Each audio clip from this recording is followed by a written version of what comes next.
alamofire is a networking library written entirely in Swift. It provides a really clean abstraction around the networking layer on iOS and other Apple platforms. It allows you to make HTTP calls in a Swifty way. In this video, you'll learn how to configure your application to use alamofire with Swift Package Manager. You'll then use the library to make a GET request to a server and decode the JSON returned to display in an iOS app. Let's get started. Start by downloading the materials for this video and open the materials up in Finder. The project contains a server-side Swift app that we send requests to, and an iOS application to make requests.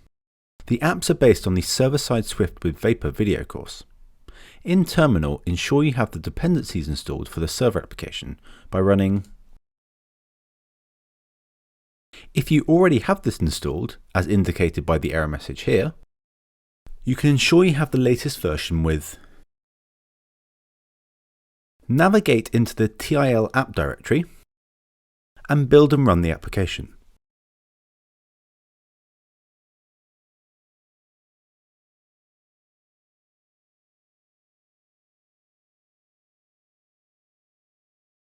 Next, open the iOS Xcode project up.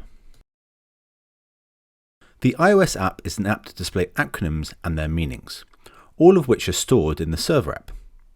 The app makes a request to get the acronyms from the server, and we'll do this with alamofire. In Xcode, click File, Swift Packages, Add Package Dependency. In the text box, you can add the URL for your package or search for one. Type alamofire and press Enter. This will search GitHub for alamofire, and you need to make sure you select the correct one, which is the one with the owner alamofire. We can't see this here, so we're going to use the URL. Click Next, and Xcode then checks the repository to make sure it's valid and to see which versions it has. By default, Xcode picks the latest stable release, as you can see here.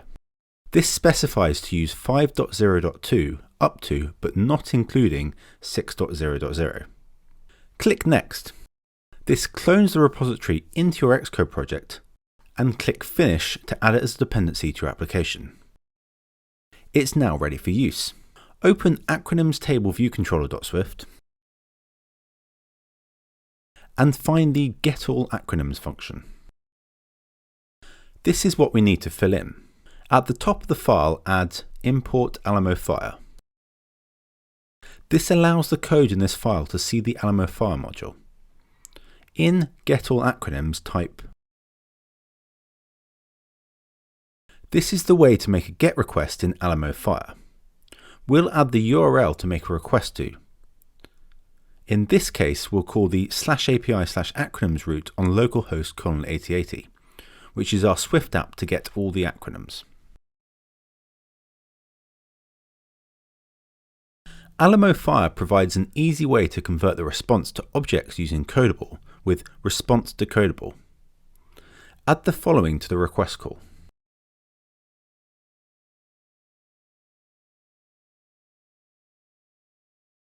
This tells alamofire to convert the response body to an array of acronyms.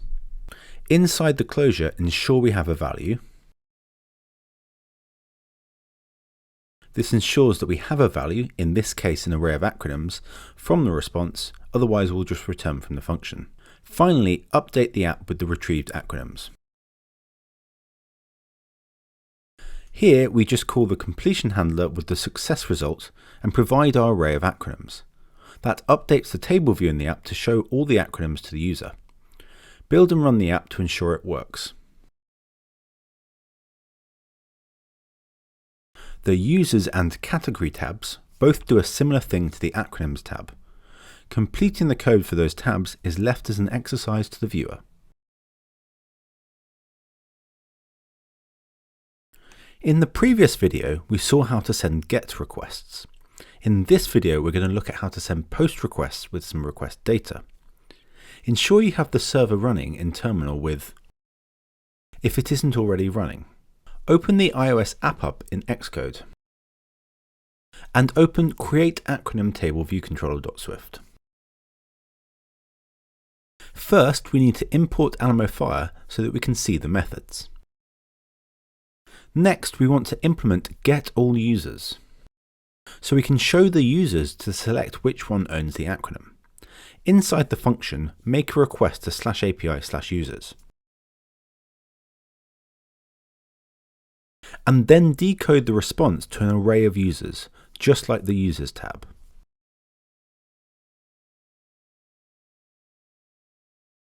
Finally, get the users from the response and pass them to the completion block. Next, we can copy our implementation for getAllUsers and paste it in the getAllUsers function in selectUser table view controller. Remember to import alamofire at the top of the file. We're now ready to actually save our acronym. Open Create Acronym Table View Controller.swift again and find Save Acronym. The project already takes the values from the text fields and creates an acronym to be saved. This is then passed to Save Acronym. Just like getting all the acronyms, make a request to /API/acronyms with alamofire.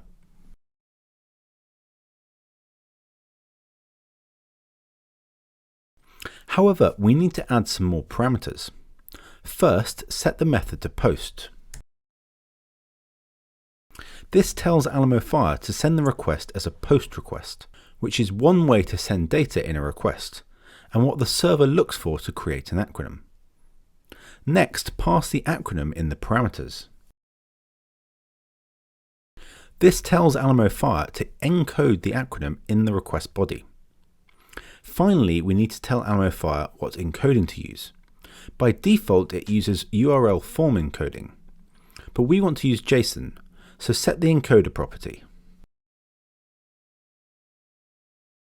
Finally, we can get the response and call the completion block. Build and run the application and try creating an acronym.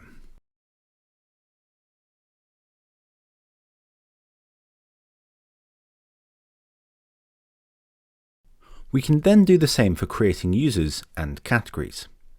Open Create User Table View Controller.swift and import alamofire. In Save User, make the request to /API/users to save the provided user.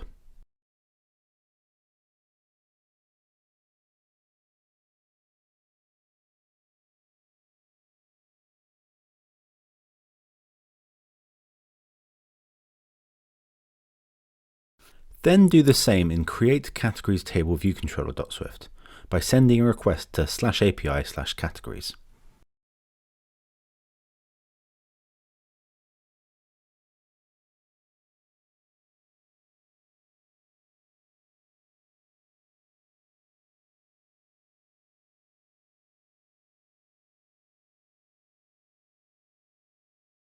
Build and run the application to ensure you can create users and categories.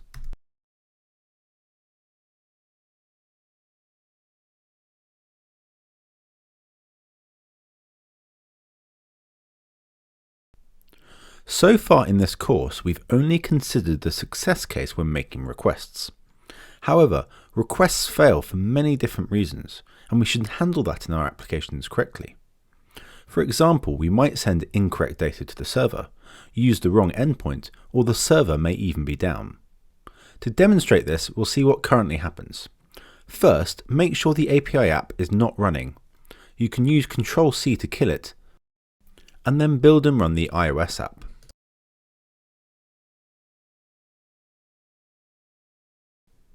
The Acronyms tab will launch and just not display any data.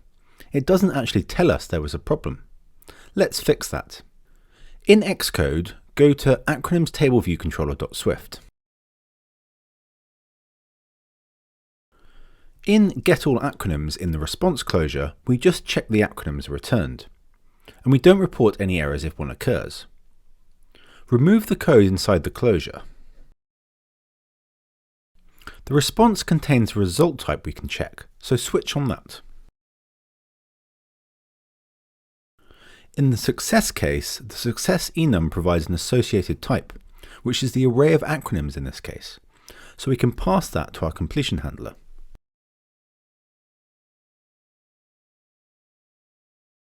Then, in the error case, we can get the alamofire error from the enum and pass that to our completion handler result.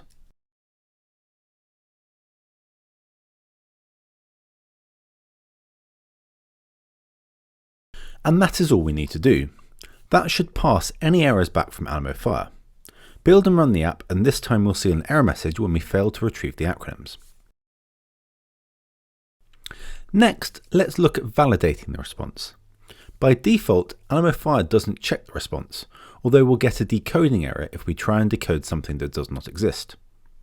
To demonstrate this, go back to terminal and start the server application again. Back in Xcode, open create acronym table view controller.swift and change the URL inside save acronym to an invalid URL. Build and run the app and then try and create an acronym.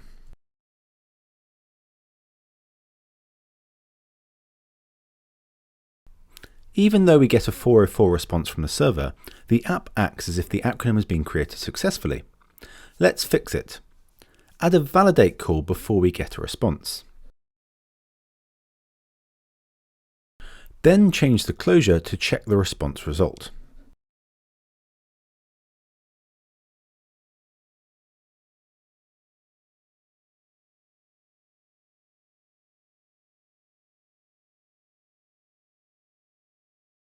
Build and run the app and try and create an acronym again.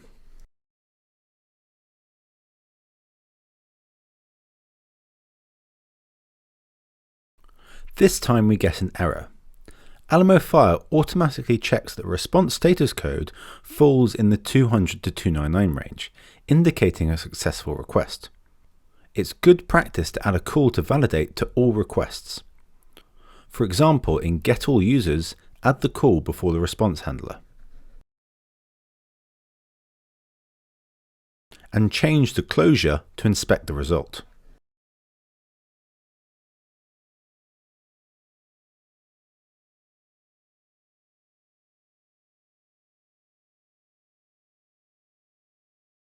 We can also be more specific about our validations. By default, validate checks that the status code is in the 200 to 299 range. Our server returns a 201 created response when we create an acronym, so let's ensure we get a 201. In save acronym, add a parameter to the validate call to specify the status code range.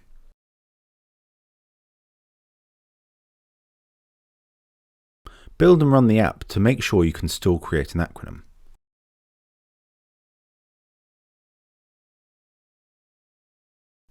Remember to change the URL back to the correct one.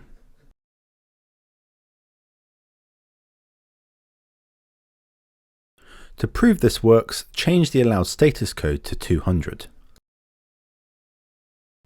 Build and run and try and create a new acronym. It will fail.